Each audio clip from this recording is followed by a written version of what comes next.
On today's episode, though, we're going to the We're going to... We're going. Okay. Yep.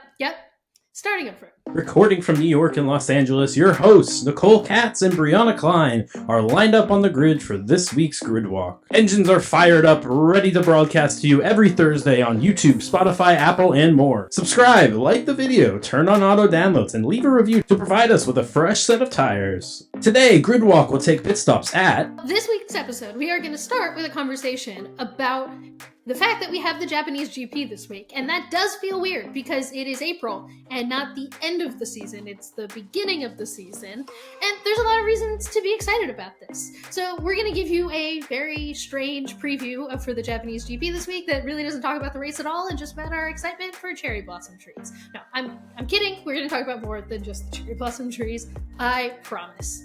After that, we're going to talk about Lewis's article in GQ magazine. There were a lot of reasons for us to be excited, to yammer about, and also he mentions Serena Williams and acknowledges that he's a GOAT. So we're going to talk about all of that and more. Red Bull insists on making our lives just a little bit worse every week. And even though we are not talking about the Christian Horner sexual assault case this week, that doesn't mean we're not thinking about it, acknowledging it all the time. But we are going to talk about the fact that they are making the on-track product significantly worse. And hope for some musical chairs. Because Red Bull, you deliver on musical chairs every year. Can you deliver on it this year? Please? Please, just a little uncertainty. Okay, moving on. Liberty Media, who owns F1, bought Moto GP this week. So we're going to talk about all the implications for that and what we can learn about F1 and Liberty Media's thoughts about their F1 ownership through their new Moto GP ownership. And last but not least, it is a race week this week, so we're going to give you predictions for the Japan GP. And we want you to mention in the comments below how many predictions this week of our 5 predictions do you think are going to be the same? Because our goal every week is to come with different ones. So let us know in the comments below what your guess is, and if you're right, you can edit the comment and be like, yeah, we're right. I don't know what's wrong with me today. Take it away, voiceover man. It's lights out and away we go on this week's Grid Walk. Japan. Wow, this is the second time on this the second time this week that we are talking about a race in Japan.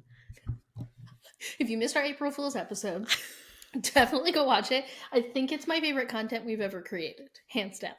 First, make sure you watch Cars 2 or you have a memory of Cars 2, and then go listen to our... I don't know if you need to watch Cars 2. You just need to have watched enough of Cars to understand that we're talking about an animated movie.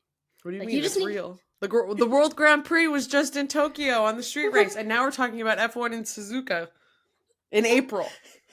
How is what's his face going to do back-to-back races in the same? Well, thank God there's no dirt. Oh, well, I guess there is dirt in Suzuka, so hey, we're screwed. But not on the track, theoretically. Okay, we gotta. So if none of that would make any sense. No more cars. No more cars. No more cars. Actual cars. So F1 is racing at Suzuka in April, which is wild. This was so exciting when F1 released the calendar. It's now exciting living it. F1 is trying to reorganize their calendar so it makes more sense and... Kinda. Yeah. No, I mean, having Japan and then China back to back, and you're already in that hemisphere. I mean, the truth is Australia is so far away from everything that but this is the closest theoretically. I guess Singapore, maybe. I don't know. I'm bad at geography, but all of this is to say, it's weird that it's happening in April, but I'm hyped that we get one of my favorite races on the calendar when things are still uncertain and up in the air. Normally this is end of season, we really just know what the deal is kind of race. So it's I think Japan was when Red Bull clinched the championship. Last year, yeah. So it feels Max. Very weird to be. Yeah, it was either the team or Max or whichever. Someone who knows? did. Whatever. There were someone did at Red Bull. It happened. Blah blah blah. Yeah. And now we're back here, and it's very interesting coming off of the weekends and racing in Melbourne that we just came off of, and now kind of going into Japan. I mean, does it really change a lot about the dominance of things? No, well, there's a little bit more interesting things. Not things are as solidified as they were, Japan in October. And people are actually bringing upgrades to this track. So like I don't think we're used to like the first upgrades ever. Well, we're definitely not because it's normally at the end of the season. So like the first time we're going to see some of these cars upgraded, making changes, trying to catch up to Red Bull. Ferrari is going to try to win a race with Max on the track, like all this stuff, and Suzuka. Like, do you think Seb is like, oh, Like, wow, this is like a kind of, it'd be fun to come back maybe a little bit. are we going to get Buzzing Corner again this year? Bees, bees, bees, bees. Oh, I really hope so. I haven't seen anything. I hope we're getting Buzzing Corner again. Oh, love that I they just don't want to painted get the my track. hopes up now, Yeah. but like I really wanted to. Tangent, sidebar, that has nothing to do with the race this weekend that we're supposed to be talking about. Did you see that Seb tested in a Le Mans car? I did see that. Uh-huh. He's keeping himself busy. Although if he wants to be busy with the bees this weekend, that'd be fun too. But there's a rumor that he might sign on for next year's World Endurance Championship. And I'm like, please, I want to get Seb in a race car. So fun to watch. Seb back Yes. in like actual racing. Yeah, but okay, this is the second time we've gotten distracted trying to talk about the race this weekend. So let me regroup, and I'm going to do that by looking at the outline of this conversation, what we were going to talk about, because I don't remember what is next. But yay, it makes more sense on the calendar. Rain. I think it's hysterical that one of the benefits of moving Japan earlier in the year was that we might not get Japan with rain, and it's supposed to rain this weekend. Now, for context, it's Tuesday, so like a lot can change in the weather system. But I had a good sad chuckle. Good about chuckle. I'm like, haha, yeah, wow, this was one of the goals. Now it's like, well, we'll give this to you. I think I have such a bad taste in my mouth from like the stint of races last year where just like every quali it was raining. So I just feel really traumatized by it. So not ready for that, hoping it's not going to happen. I used to fall into the place of like a little rain can sometimes bring chaos, but most recently it's just been like rain just prolongs racing and I'm just watching people stand in a paddock, which I don't want. So Well, also the drivers are so good now. Like it's not that we don't have the occasional chaos agent mixed in there, but I think in the past, because there were more pay drivers than there are now, there were enough chaos agents in the group that if it rained, there could actually be some like, I don't root for crashes, but enough chaos going on that you're like, oh yeah, rain. And last year showed me that all the drivers on the grid for the most part are good enough at their job that it just, to your point, like made longer, less exciting racing. And if a driver made a mistake, it just like, it didn't seem entertaining. It was like, oh yeah, they made like the one mistake. Like, I don't know. Yeah, it didn't like amplify any like racing opportunities. Gaps were still just huge. It just didn't bring any sort of extra excitement. So hoping that doesn't happen, but you know, irony, coincidence, whatever the proper term is, if it does, would be really, really funny. Be a beautiful backdrop though, hopefully. Be cherry blossom season, maybe. Oh, I hope that there are cherry blossom trees on the track. That would make me so happy. If we have to watch Max win a race this weekend, I really hope it's pink. Yeah, I can listen to that national anthem as long as I'm looking at cherry blossoms. That'll make it a little bit better. That would be so pretty. When they moved, there were so many good reasons to move this race up. And like the hope of less rain is one. Another, like don't have it in monsoon season. Like that's awesome. Putting it in a part of the calendar where it's not like going back and forth across the world, like that makes a lot of sense. And then immediately my third thought was pink. Pink, yay, yeah. Do you remember this time last year when we were about to head into like F1 spring break time because China was canceled? That is crazy. Mm-hmm. That feels like yesterday, but also a million years ago. Yeah. I'm glad we don't have like a random 3-week break in April this year. No, did not cope well with that. Lewis Hamilton gave us the goods this week. Like the greatest of goods. Like not only did he give us one of the greatest like GQ interviews, but I think the greatest so-and-so goes privately on the internet and answers questions anonymously about themselves. Like deal. I think it's called Actually Me or something. Yeah. I love a Lewis Hamilton magazine cover and interview because he is so much more open and honest, and like you can tell when he gets to talk to a journalist outside of the F1 space, he's like, here's my heart and soul, and I know you're going to tell a great story, and I'm going to give you. So I feel like at least once a year right now, because that's about, like, it seems like every 9 to 10 months he gives us a new cover, a new interview, something fun, and it's like we actually get to hear what he's thinking, what's going on. Yeah, it's like all the things and events and certain topics that you want Lewis to make comments on, and like these are the type of interviews where he can give you that very genuine and candid answers. And with both his Actually Me video and the actual GQ article, it was reinforcing the reasons that I am a fan of Lewis, but I just loved how all of his answers had a purpose. Like there was some other additional message, or like there was something of just like he has such an understanding of like the impact that he has where he goes. So whether he's talking about, you know, just answering simple questions like, well, what are challenges that you had? And he's like, funding, my race, like all of these types of, like, he's so consistently about like these issues and everything like that. So he really just takes advantage of every platform that he's given. I've loved seeing him grow into being able to just call things what they are. Say, I struggled with racism, and so many people even just struggle to admit that or open up about it. And like, the more people talk about these things clearly and honestly, the better, and the more change that's going to happen. Yeah, I think you use the word purpose. Like, he answers with purpose, but it's also genuine. Like, I never felt like through, and I always feel this way about any kind of interview he gives. Like, he is not, I don't think he's a very good actor, is my point. Like, I think this is who he is, and he's someone who's later in his career as an athlete, who's clearly done the work on himself to figure out what he cares about and what he wants to talk about and what he wants to use this platform for. And so, yeah, I feel like we've spent a lot of this podcast this year because of everything that's been going on in the F1 space, talking about like, this is why we're Lewis Hamilton fans. And whenever we get an interview like this, to your point, like, I'm just like, yeah, this is why I'm a Lewis fan. And in that line with that, something that struck me, I wish I pulled the exact quote for this recording. I'm so sorry. If I remember, I'll put it up on the screen in the edit. But he said something in there like he didn't expect fans to stick with him when he was no longer dominating or winning the sport. And I'm glad that he understands that that's not the case now. Like, if he went out on top and never had this period in his career, like, I wonder if he never would have learned or realized that.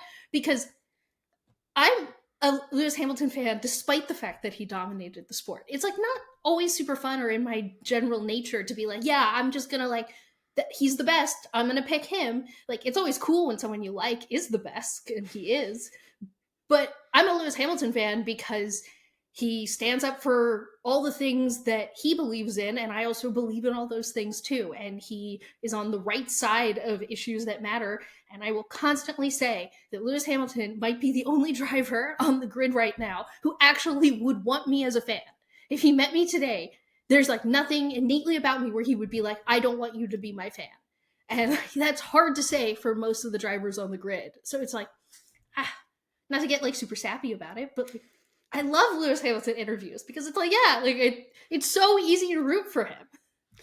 And then not to suddenly like switch gears and be like, shift to away. Suddenly important things, because all of those things are genuinely very important. Yes. But on top of all those things, we get some really fun, interesting tidbits. Like the Lewis Hamilton's in Fortnite, and I loved that he's like, yeah, so when they asked me to be in Fortnite, my stipulation was only a Frosco can too. And I just loved that, like, that was part of it. I love hearing Dad Lewis. Dog Dad Lewis is some of my favorite Dog Dad Lewis, like just like Lewis energy. Yes. Him, the shameless like self promo for Amave when he's like, you know, like, what am I drinking right now? And it's like, well, I hate self promotion. No, you don't. Don't lie.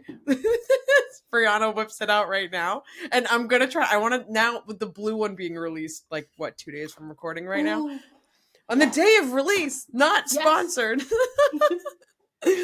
I'm and then definitely also gonna order it. Oh yeah, I want to compare especially them. that blue bottle. Mm-hmm. Yeah. More insight into his experience with like, Brad Pitt and filming the new F1 movie and like that whole type of space. Also him hinting at like he's been working on music, he loves music, maybe he'll work on a little bit more and we'll get something.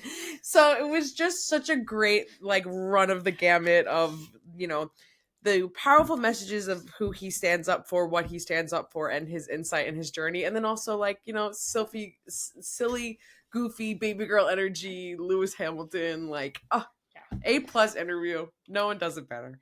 I think it goes without saying the photos were incredible. Oh, yeah. Oh my goodness. Yes, loved all of them. The creative concept of the shoots, spot on. I'm loving that he's really into like floor length trench coats right now. I'm all for any type of vessel of clothing that kind of looks like a cape. Real big cape vibes. Something else I thought was hysterical. This is true. Nicole I do. And capes have like a very special there's something about it. Like, and like a skirt that's like an A line counts. Cape skirt. Yeah. We're getting so off topic. Lewis being asked like what was his favorite outfit from last year was I was gonna bring this up. I was like, oh my god, what is it gonna be? And he was like, I don't know, there's so many. And then it was like the jacket that Donatella Versace made for him that he didn't even wear to the paddock, wore post race, and obviously was very special. We still don't know what that other unforeseen patch was on that jacket. Like, but I want to know what his favorite outfit was. He's like, I don't know. There's just like so many of them, like just Lewis things. Right. That was his one answer to a question that I felt like did a disservice to how intentional you can tell he is about picking his outfits. Like, and I don't think he's hands off about it either. Like, I love the weekends where it's like very clearly like they put together a lookbook for the weekend. Mm-hmm, mm-hmm. But yeah, that custom. I was surprised that he said the custom jacket, but then once he said it, I was like, yeah, no, that's it. Sick. I thought it was gonna be the sparkle outfit, and I was like, me too, Lewis. That was also my favorite Lewis Hamilton outfit of 2023. Oh my gosh. As we get closer to like the move to Ferrari, I feel like we'll see an amp up in press or like, either towards the end of the season or it'll go like ghost and then like the ramp up next year. So anticipating more Lewis things, and just GQ continues to do my favorite type of interview content, but particularly they just have such a great grasp on the F1 content where every time I see them release something, I know it's going to be good. So like, I think I sent you this video and it was posted like an hour before because I was like, I'm so excited because it's GQ, it's Lewis, it's like guaranteed to be great content. We just recorded the entire GQ segment, and afterwards, Nicole was like, "Oh, I forgot to mention that like his favorite athlete," and he said Serena without a like drop. Yeah. Also, fun fact that Serena Williams loves karaoke. Like, thank you for giving that behind the scenes tidbit because Serena Williams is iconic, and I love that. I now know that about her. And then I was like, yeah, and we also didn't talk about the fact that Lewis Hamilton admitted that he is the GOAT because he is the GOAT. So thank goodness that he said it. And I was like, we can't put out that segment without talking about this part of the interview. I love when a humble king isn't humble. It's so fun. And he just kind of shrugged and he's like, yeah, I guess. I am, by definition and by math. Girl math. In every possible way, like, I know. And then he, like, immediately was, like, had to be humble and cover it up and be like, and I strive to be that every day, or something like that. Everything that I do. Like, and we're like, okay. I'm glad that Lewis knows that he is the GOAT, because I feel like he deserves to wake up every morning knowing that about himself. Self-aware, humble king. He's so tired. What'd you do today? Nothing. Barked at some squirrels. Ate my food. Took a nap. Pushed a tennis ball under the couch. Right? Oh yeah, that's important. No. Bye. Thanks for coming. Step right up, and see the wonders of the traveling motor circus. You said this before we started recording, but we need a name for this segment so we don't just use circus every single time. We should have created a specific segment to this topic a long time ago, but it's Let's Play Musical Chairs at Red Bull, where everyone's underperforming who's not named Max Verstappen, and we're tired of watching it. If you told me post-summer break that we were still having the conversation of when is Red Bull gonna Replace change Checo. Checo seat, and this is where we say we still want Checo on the grid. It's nothing against Checo, but Max was not in the race in Australia, and there should have been no way that Checo was behind them. I don't need whatever damage, blah blah blah. No. I've seen enough. I've heard enough. I can't. I'm so fed up of talking about will Checo lose his seat, or if not, because he should. This is just not even a question anymore. It all goes back to, the reason we're having this conversation, to your point, is not about Checo as a person or even it is about him as a driver. But what makes dominance in F1 not boring is when you have two drivers in the car, and I can go into every race weekend tricking my little lizard brain in here into going, I don't know, maybe the second driver might win this weekend. And the back half of Lewis Hamilton's dominance, we didn't really have that with VB, but Ferrari had their shit together enough that it was okay. There was exciting things going on. When we had dominance and it was Rosberg Hamilton, that was always exciting because you had two drivers in the car that were capable. I'm not asking for them to put someone who actually might beat Max in that car if they really don't want to. I just need it to be enough that I can delude myself. We've seen enough of Checo. It's bad and embarrassing for Checo at this point. I don't want to watch it anymore. I've said this in the preseason, that I'm put Yuki in that seat, put Ricciardo in that seat. Do I think they're both going to get demolished by Max? But I'm going to get 3 entertaining races of, maybe? Well, maybe not with the version of Ricciardo we're getting right now, who is a shell of a human being, but Yuki. Maybe. Honestly, at this point, put Liam Lawson in it as a rookie. At least it will be entertaining. I mean, that was already that rumor mill, and I was just wow, we read these exact headlines a year ago, except it wasn't. It was just swap out DeVries, put in Ricciardo, swap out Lawson, put in Ricciardo. It's all the same news stories. Yet somehow we're still talking about Checo in the second seat at Red Bull. And in this episode today, we talk about what makes F1 so special, and Liberty bought F1 and made it into this powerhouse, and why does Drive to Survive work? One of the reasons Drive to Survive works is because that you can play off the whole you're on the same team but you're actually competitors thing, and that applies to every team on the grid right now except for the one with the fastest car. The one with the fastest car is giving us nothing interesting except they are purposefully neutering the second car to make sure Max wins, and that is so freaking boring. This is TV. Guess what? We are watching reality television. That is what sports is. It's reality TV. And you know what you need to make reality TV interesting? Storylines, drama, uncertainty. You know what Red Bull gives us? All of that off track. None of it on track. It's very certain on track what's going to happen. Off track, just a dumpster fire. But on track, Don't worry. Guess what? Max is going to be all the way over there, and Checo's going to be somewhere, but not all the way over there. Guess what? We have a really unsafe place to work unless you're a white male. But don't worry, because Max Verstappen is definitely going to beat his teammate. And it's going to be the most boring possible way for it to happen. It's just, I completely understand that Red Bull themselves are not incentivized to make this difficult on Max. It's actually probably better the way they're doing it. But it is so freaking boring. And as a product. And I'm so tired. It's been over a year now of me being all right, I get it. The Checo Perez thing. We've seen it. I don't want to watch it anymore. But unfortunately, I do think they went into this season with no intention of ever putting Yuki in that seat, but with every intention of, if Daniel Ricciardo could look like a living, breathing race car driver, that they might make the swap. And oh boy, does he not. That's not happening. Definitely not happening. Right. Don't know how we forgot how to drive, I guess. It's just a dumpster fire over there, and especially when you're seeing the difference of Yuki is able to do, and Danny and Rick really struggled in Australia, which is of all tracks and races you doesn't want to be struggling at.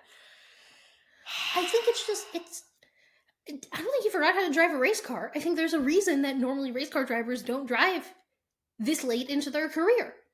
I think there are clear exceptions to that, and that's the GOATs. It's Schumacher. It's Lewis Hamilton. It's Fernando Alonso. It's like people who are psychotic. Like all these race car drivers are crazy people. Like, and guess what? Daniel Ricciardo was never like a bad driver, but he also isn't Lewis Hamilton or Fernando Alonso. And like, I just, at this point, I don't even think he's good for PR. But yeah, I don't know. If anything, it's been pretty much the opposite. Right. It's like, great, you're slow. We can't put you in the Red Bull like it seemed rumored that they want to. Oh, and guess what? I'm going to alienate all of my female fans by saying they don't deserve to have a safe workplace. Like, it has been such a bad start to the season for Daniel Ricciardo. Yuki isn't really a Red Bull driver. He's a Honda driver, so it doesn't seem like they want to put him in that seat, even though I would argue that he definitely deserves the call-up and for us to at least see it happen. Right. Part of my brain just really thinks that if Yuki hasn't gotten the call up at this point, it's just not happening. Yeah, he's not getting it. No. Right. I think the interesting question is going into 2026 if Yuki goes to Aston Martin, because Aston Martin's becoming the Honda Works team and Yuki's basically the Honda driver. Also, really excited to see Yuki at his home race this week, but as an aside, so I've given up so much hope on Red Bull replacing Perez this season because I don't think either of the AlphaTauri drivers are going to get the call-up. So now I've shifted focus in the musical chairs of Red Bull. How long until Liam Lawson takes one of the two seats? I know, because now there's the whole conversation. I mean, I hate to even start going into the, like, will Max leave Red Bull? But, like, I think it is... I'll believe it when I see it. Right. But you know what? I never know anything anymore. Anything that the last, like, 6 months of this sport... Look, this man is driving for Ferrari. What is happening? Ooh, Hamfosi 2025. Hamfosi! Yeah. No, I think either Max is going to get a giant Red Bull pay raise in the next year, or he will go drive somewhere else. And we'll know that one of the two answers. He's already the highest paid driver in the sport, but like, nothing like some good leverage to get a pay And there's raise. a good chance that Checo will still just be at Red Bull. There's no way they could re-sign him. There's no way. Yeah. I mean, Could you imagine? That it would be the equivalent of Logan staying at Williams. No, it would be worse because I can ignore Logan finishing P20 every week. I don't have to watch Checo Perez let Max win every week. Yeah, I think Red Bull's problem is that they don't want to put a competitive driver in that seat, but they need to sign a driver that's competitive enough that we get off their case for a year. And by we, I mean everyone collectively in F1, every person who works in marketing, in sales, in finance, everyone who works for corporate, everyone who is Specifically not... the two hosts of Gridwalk Podcast. Yes, every podcast ever. And the reason we all talk about this so much is because we're all bored. and it's just... Oh, such a... But going back to... So, do you think there's any chance that Liam Lawson replaces Daniel Ricciardo at some point this season? My gut just goes with no. I just feel like they're gonna just ride out. Everything's just gonna ride out for the year. They're just there's enough dumpster fire things going on everywhere. They're just gonna ride out. But, catch this with a clip during silly season and it's Does Red Bull Mick ever Schumacher and Liam ride Lawson at Visa Cash App. I don't know. Who even knows what could happen? Surprise, I'm now driving at Visa Cash App Red Bull. Yeah. Red Bull just doesn't let anything ride out, so I just feel like something's going to happen. What I feel like we're experiencing right now is Red Bull's plan didn't work out. I think they had every hope and intention of believing that Daniel Ricciardo would be able to demolish Yuki. And then since that hasn't happened, they can't put him in the Red Bull. But I think that, but I also don't think they don't want to pull Daniel Ricciardo out of the seat. So I think they had everything relying on Yuki not having a good season. And we're 3 races in and Yuki is having a markedly better season than his teammate. So it would be really silly if they swap Yuki out for Liam Lawson. That would just there's no logic there, which could be why it happens, but... I feel like Liam's going to end up in a seat on the grid by the end of the season. I just am trying to figure out the musical chairs of how it happens. Who and where and how. Right. Or how bad does Daniel Ricciardo need to be for them to finally give in and give up on it? Mm-hmm. I don't know. I mean, if they haven't given up on Checo thus far, then I don't think it's about giving up. It's that I think they like the fact that he's not going to But compete with but Max. you technically then have like 3 other potential puppet drivers that could also just be driving and letting Max win. Oh my god! Like but he it's makes all so the much musical money. chairs of like which what's the I'm trying to use not the meanest term here. Nope, I'll just say puppet. Whatever puppet you Yep. want to put in that car and like let them When we're drive. done recording, and- you need to tell me what word you were going to say. But yeah, I think Checo brings in a lot of financial benefits to that team. Of course. Not that Checo's a paid driver, but like the sponsorship that he brings into that team far outweigh even Daniel Ricciardo in his highest form value of being put into that car. 100%. I'm yeah. like, and fan base too. I mean, like the sheer number of people that no matter who, what, where will buy Checo merch because it's Checo. Yeah. And like, rightfully so, I get it. But like, It all Red goes Bull back doesn't to want to turn that money away. Right. It all goes back to Red Bull has zero incentive to put a competitive driver in that car, and they're getting all these other financial benefits of having Checo in the car. I get why Red Bull has Checo in the car. I'm tired of watching it. This is a selfish segment about me as a fan. I want at least some entertainment on track. Or just keep DNFing Max, and then we'll keep like talking about how Checo embarrasses himself by like coming in like P6. Like, I actually don't remember how he finished last race, but I'm a real good podcast host. I don't totally so like long it. ago now. Yeah, it was 2 weeks ago. Wait, but I'm really panicking. What? Why is this information? 4, 5, 4? 8? He wasn't on the podium. Right. Well, that we know. Australia GP. I'm having one of those moments where I'm like, why don't I remember anything? Oh no, because we were. No, I watched it What live. year is this? No, don't show me Saudi Arabia. That just got me so confused. He was P5 because there was Oscar P4. Yes, you're right. Yeah, he finished I behind am right both because Ferraris Google is and right. both. Yeah. Duh. Right, Liberty Media spent a lot of money. They spent a lot of money. Liberty Media is the parent company that owns Formula One. They also own the Atlanta Braves, who I hate with all of my heart, and a bunch of other sporting franchises. Essentially, this is they also own things like Sirius XM. They buy things, and they have a giant parent company that owns a lot of things. One of those things is F1, and now they own Moto GP for what, $4 billion, something absurd.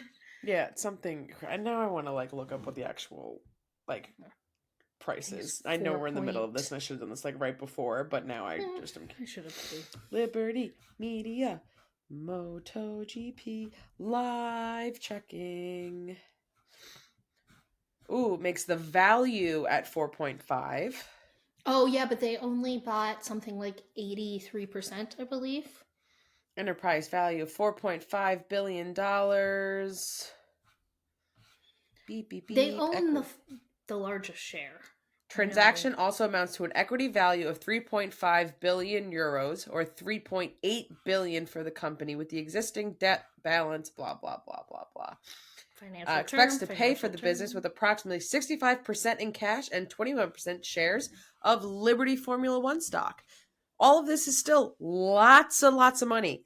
I mean, it makes sense. I didn't necessarily find this acquisition a big surprise. Like, not that I was like, oh, I knew this was going to happen, but it tracks. It makes more sense for Liberty Media acquiring MotoGP than it did acquiring the Atlanta Braves.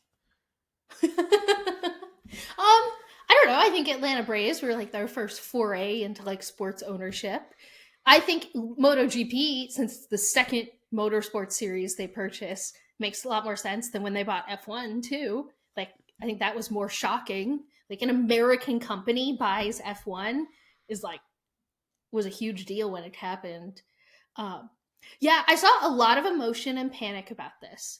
And I do want to remind everyone that whether or not you agree with every single decision or everything that Liberty Media has done with F1, there is no denying that it has turned it into a profitable business that now has so much more viewership and is so much more popular than it ever was before. Now there's people but there's also the group of people that hate that happened, which is silly. Like, sorry that your sport has more fans and that makes you upset, whatever. Yeah. But I think it's important to remind everyone that if you like your sport, it is important that that sport makes money so it continues, right? And everything I've read up about MotoGP, which is not a sport that I watch, so I can't speak from them as fans. But marketing and business perspective, this is a dying series, and that means that a cash injection like this, Liberty coming in with the expertise of what they have done with F1, it means that the series doesn't die out. Like, that sounds like big picture. Would you rather have or thing. have not? Like, it's I do. I completely get the big picture macro argument for our world, that it's not great when when very few companies own a lot of things. But I don't know if this is the hill to die on for that. Yeah, I agree. I don't think this is the exact perfect example or like the most shining, glamorous moment for that argument. Right. I think MotoGP fans I think the same demographic of MotoGP fans that hate that women and people of color and just people who are not white British dudes like F1 are the same people who are really mad that F1 might bring those same types of people over to MotoGP. But those are the same people that are mad about everything in the world. So I'm a little like... You're just mad. Yeah. I'm actually, like, on the flip side, I am super intrigued to see what F1 does first. Or not what F1, sorry. I'm so used to saying that. What Liberty does first with MotoGP. Because this is their second motorsports series. I'm sure they've learned lessons from going through with F1 and doing things. So it's almost going to be like we could watch MotoGP and it's like a weird case study of what Liberty would do if they started with F1 today. What do they think worked? Yes. What do they think worked and will work now? And like, what things will they try differently? That's a really interesting thing that I didn't think about. You're so right. This is like a little bit of a case study. And yes, obviously there's certain differences, but there's clearly a lot of overlap. So there definitely will be some strategic decisions that mirror or could be very opposite from what they did with F1. And I think it's interesting coming off the rumors that we've been getting that F1 is putting way too much stock, in my personal opinion, into Drive to Survive. And if you see the Drive to Survive like docuseries that have come since, they have not come near the success or benefit or whatever the right term is here. They have not benefited their sports series the way that Drive to Survive helped F1. Like, we haven't seen a super spike in tennis interests or golf, or even like the quarterback series hasn't brought in a ton of new NFL viewership, but that's mostly because there's not just like a ton bring in anymore. Yeah, there's not that growth. There's not that like room for growth and increase. Yeah. So I think if as F1 fans, we can watch what Liberty does with MotoGP to get a glimpse into what Liberty thinks is important for the marketing of F1. And if the first thing they do is set up a docuseries and they don't invest in social media and influencers and cultivating a diverse group of fans, then we'll know that Liberty learned the wrong things from what made F1 so successful. Exactly. So if we suddenly be getting in a Netflix announcement of Drive to Survive, MotoGP, like, okay, you're just thinking it's going to copy paste work the same, which we know that's not how it works. And I'm not saying don't do a docuseries, but the rumors are that F1 was disappointed with the performance of Drive to Survive this last year, and their solution, allegedly, this is all just rumors, not substantiated by anything, is to cut back on what the teams are allowed to show on social media, because that's the issue with Drive to Survive in their mind, allegedly, according to these rumors. And I'm just saying right now that that's not the issue with Drive to Survive. Just things have a shelf life. But apparently that's why we're not getting like McLaren's Unboxed anymore. That's silly, stupid. That doesn't make any sense to me. I'm hoping that changes and everyone's just kind of focused on doing other things right now. But I love that behind the scenes content. it's so like that was the biggest thing that happened post Bernie for F1 is that they opened up the ability to create social content. The teams could create content, the drivers could create content. And I've noticed this year that none of the teams are doing their behind the scenes weekend YouTube videos. The drivers are sharing less from track. Like I have seen even less like weekend recap photo dumps. There's been a lot of pre-film stuff, and even a lot of the like whoever does the post-race photo dumps, a lot of things are like off track or not paddock associated, blah blah blah. Which is cool in its own right, but I can feel personally the removal of ability to film in the paddock. Mm-hmm. And it's like, we've gone through this. We've went through this already. We've done this before. Right. That doesn't make more people want to watch your race weekends. I'm sorry if Max wins all the time. That's not the solution. But circling back to Moto GP, I'm intrigued how they're going to start and what's going to happen. And, if there is going to be a spike in interest with whatever they do. Yeah, we'll see. And then if they continue to then acquire more motorsports. Yesterday was a really rough day, by the way, in Philly sports, considering both the Flyers and the Phillies lost in overtime. You still got the point. You still got the point in overtime, specifically talking about the Flyers against my Islanders, which I'm mad at them for not winning in regulation. Yeah, 9 seconds. 9 seconds.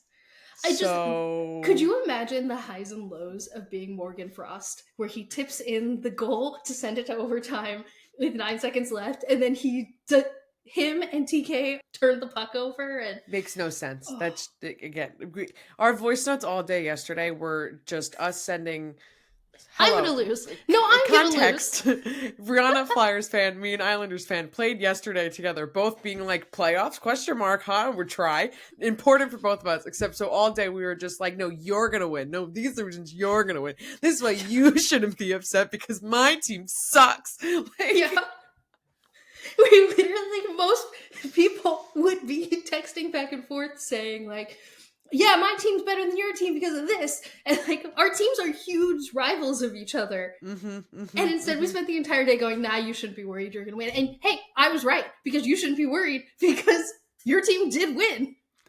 When the score, it was 3-2. I'm like, there's a minute left. I'm like, nope.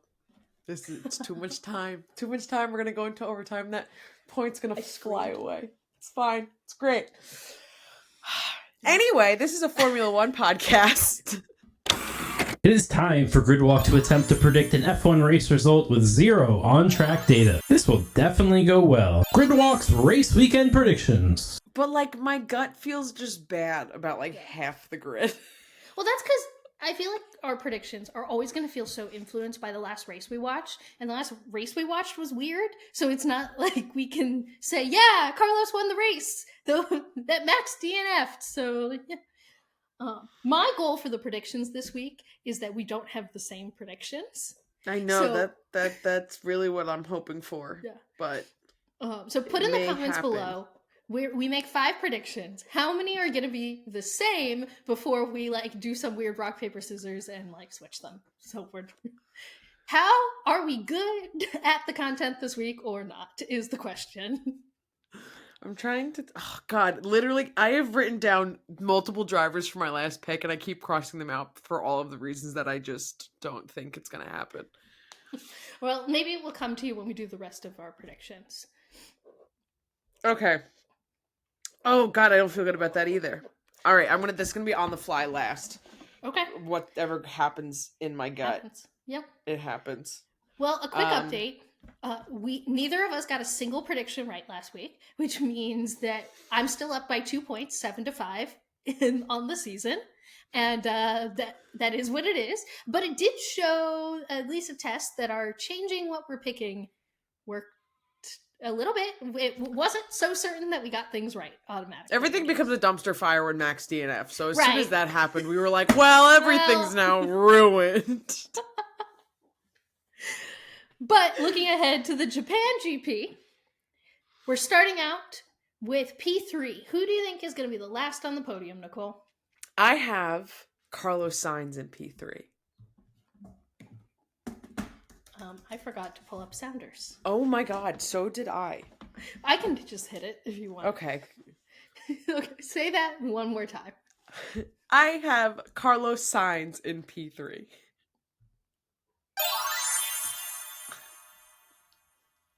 All right. Well, I'm very excited that you have Carlos Sainz, and I want to hear about why you picked him. But I'm excited because I put Charles Leclerc. I was hoping you also kind of went this flip-flop. I don't know. I think I'm also just absorbing as much of the time that I feel like I can properly root for Charles that I have left. And we've been trying to go back and forth on like properly seeing the racing between Carlos and Charles. And I think as the season continues, it will be something that we're paying close attention to. And I don't know. Carlos is riding a high, and it's something you lose your appendix and you suddenly like gain so much in pace. So I don't know. Charles has just so much like build up right now and like this momentum that I don't want to Carlos. I did meant yes. Carlos has so much of this momentum and build up that I just feel like it can only go for so long. And with kind of the performance and where we've seen Ferrari, it still just doesn't seem like impossible. And they seem still like the next best option to be predicting. So I'm just putting my faith in Charles this weekend. Yeah. So basically you have Charles as P2. So that's why you're picking Carlos at P3. Yes. Okay. I didn't think that far into it. Obviously I have Max mentally at P1.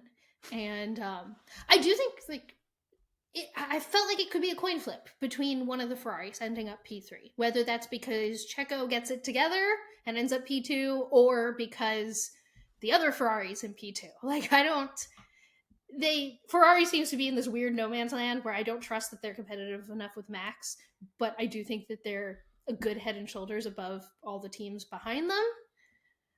Well, because then that goes into my question, which we don't have to necessarily get to yet, but it wasn't you having Charles at P3 because you think like McLaren's going to get things like incredibly right this weekend. I don't think you fire your technical director or mutually part ways with your technical director after 3 months and it's going well. That doesn't mean I think they're going to have a bad weekend. It just doesn't mean I'm going to bet on them to like pull it all together right now. Like that just doesn't. No, that seems fair.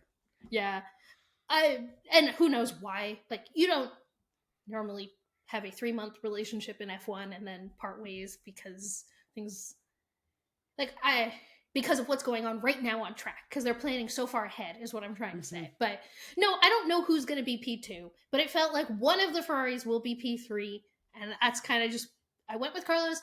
I do think what I'm hoping for is that both Ferrari drivers have a normal weekend because even though like we haven't quite gotten them both on a normal weekend where both of their cars are working and one is actually driving. And last weekend, I think was the most like quote unquote normal circumstances. By that, I mean last race weekend.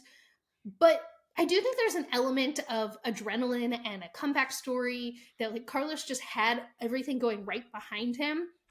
And then, so I don't know. I'm hoping for a normal weekend so we can get the measure of the two drivers in this car. To really see. Yeah. Yeah.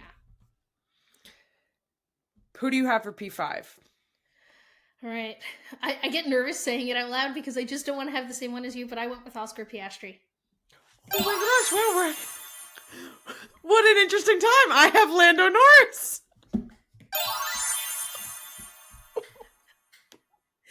Okay, so the question is, do you have Lando Norris because you have Piastri finishing P4? Do you have Checo in P4? Or, like, let me rephrase this question so you don't have to get into the minutia of that. Like, which McLaren driver do you think is going to perform better this weekend? I do mentally have Lando performing better than Oscar. I think I was doing my math, it was like, okay, Checo P4 if I have both of the Ferraris on the podium, and this is how the math is going. It would be cool if that slot was Oscar, but I just don't necessarily think that's like likely going to happen. I mean, he did have a great race in Australia, but Lando was a little bit ahead of him there. And I think just going into this weekend, it would be if I have to pick a McLaren, I am going with Lando for P5. So I think it's so interesting because I agree. I think Lando is going to perform better than Oscar this weekend. And that's why I have Oscar at P5. And because I think Checo has two extremes right now. I think he's either slower than this top group or he's P2. Mm. So I felt like there was like no world where Lando, you don't have him in the P4 world. It's either like he's right on the podium in that spot, or like we're not necessarily, or in he's this behind discussion. the McLarens. Yeah. Or and I'm predicting that the hierarchy this weekend will be still Ferrari, McLaren, and then like whatever mishmash land. Whatever Mercedes and Aston do this weekend, just like together. So like I think Checo can finish above the mishmash. So if maybe the mishmash is, maybe Mercedes really figures it out this weekend and McLaren drops back, which is not what I'm predicting, but like theoretically. But I think Checo is either having a really bad weekend or he's looks sad compared to Max Verstappen, but at least he beat the Ferraris. Like that's kind of where I like no in betweens for Checo for me. Yeah, definitely for sure. All right, who's your P7? My P7, I'm holding steady with Fernando Alonso. Nicole, we are against the odds. 3 for 3 different. Because I went with Lewis Hamilton. Okay! Yeah. So I think this is interesting. So essentially, you think that Aston's going to have a better weekend than Mercedes, is what you're saying here. Yep. And I have the opposite. Yeah, I mean, I think it's still so up in the air of, gosh, Australia was such a nightmare for Mercedes, and gosh, Aston still seems like they were figuring things out. So this was another one that seemed like that coin flip mishmash. Predicting is so impossible here.